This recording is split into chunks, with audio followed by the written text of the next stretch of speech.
Alright, so today I'm on the highway, headed down to my buddy's place, closer towards downtown. It's a little bit of a commute since I do live in the valley, but since the traffic is so light with all the stuff going on right now, it's not too bad. He's letting me borrow his gimbal that I'm going to use to get some very nice, smooth B-roll shots of the bike when I do the review. So definitely shout out to him for letting me borrow this. It's really going to help the video be that much better versus just, you know, handheld. But since it's going to be a little bit of a ride, I figured I would kind of explain how I got into motorcycle riding. So I originally got into riding dirt bikes when I was in middle school. I got my first dirt bike from my uncle. He bought a really old, beat up, used Panda XR100, I believe is what it was. And that thing was totally beat, but it ran well, and on that bike I learned everything I needed to know. I learned how to use the clutch, which is mainly the obstacle when learning how to ride a motorcycle.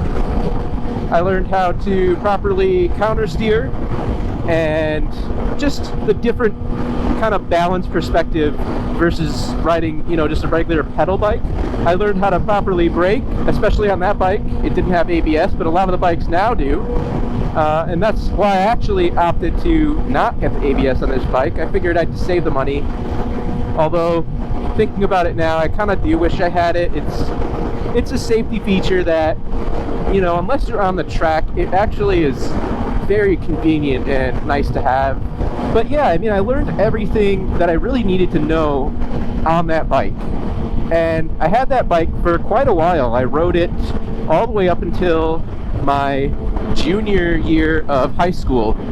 And at that point, I was kind of sick of it. I mean, it was a little 100. It looked like a toy kid's bike, which, I mean, it kind of is. It's a little, like, kid's motorcycle, really, at the end of the day, or, like, you know, some kind of pit bike if you wanted to convert it into something like that. But I was really ready for the streets, and I started watching a lot of MOTOVLOGs at that time.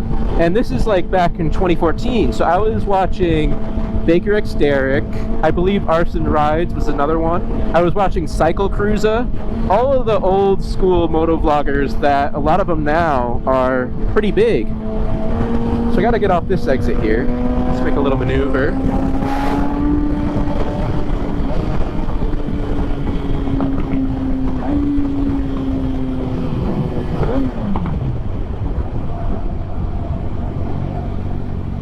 All right.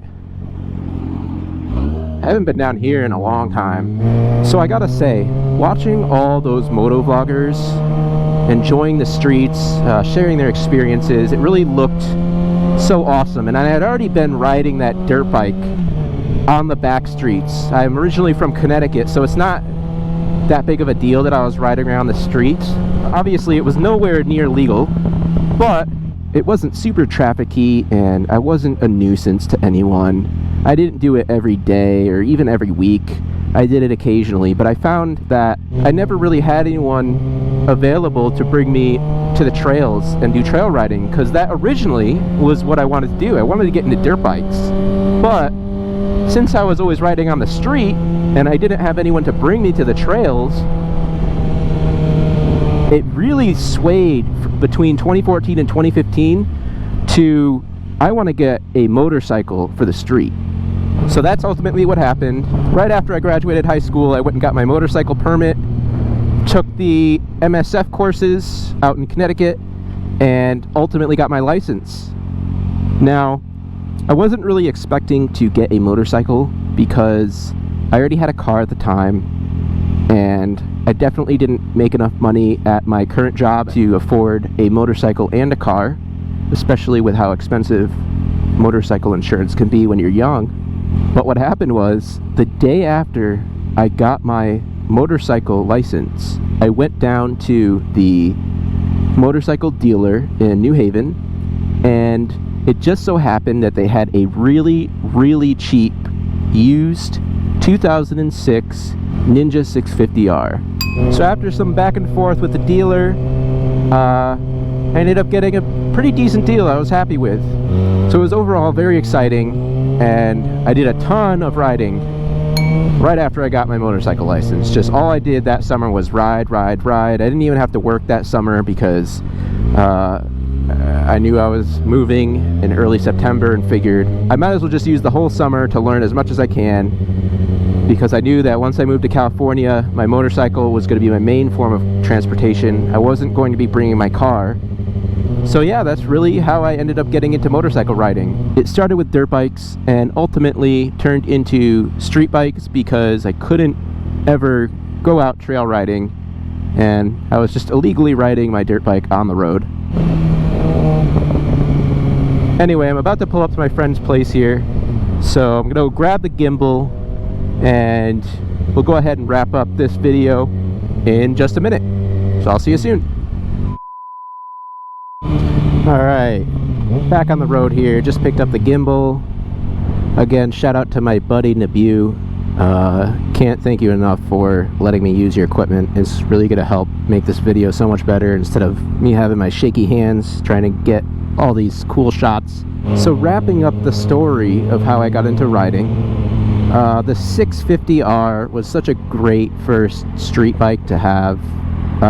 Just enough power to kind of scare me a little bit because I was only used to having the little 100cc dirt bike.